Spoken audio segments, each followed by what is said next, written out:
আসসালামু আলাইকুম রহমতুল্লাহ।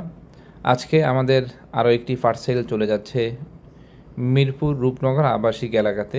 মাছটি নিয়েছেন আমাদের এক প্রবাসী ভাই, রিপিট কাস্টমার, খুবই ভালো মনের মানুষ, ভালোবাসার মানুষ। সবসময় চাঁদপুর থেকে বিভিন্ন কোয়ালিটির পরিবারের জন্য মাছ পাঠিয়ে থাকেন।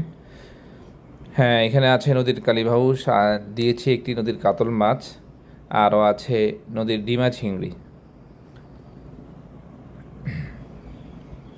কিছু আইস দিয়ে দিচ্ছি যাতে করে মাছগুলো সুন্দর ভালোভাবে থাকে।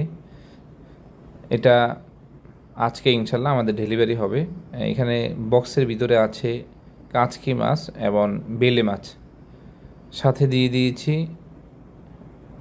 ছোট ছোট ইলিশ মাছ, একদম আমাদের লোকাল যে ইলিশটা আছে সেই ইলিশটা দিয়ে দিয়েছি প্রায় 4 কেজির মতন, 3 কেজির 950 গ্রাম। তো ছোট ছোট পার্সেল এইভাবে যদি আপনারা প্রায় 8 আইটেম বা 10 আইটেম মিলিয়ে যদি নিতে চান চাঁদপুর থেকে, ইনশাল্লাহ আমরা আপনাদেরকে দিতে পারবো। এভাবে বক্স করে আইস দিয়ে ভালোভাবে প্যাকেজিং করে ঢাকা চট্টগ্রামে একদম আপনাদের ভাষায় পৌঁছায় দেওয়া হবে ইনশাআল্লাহ।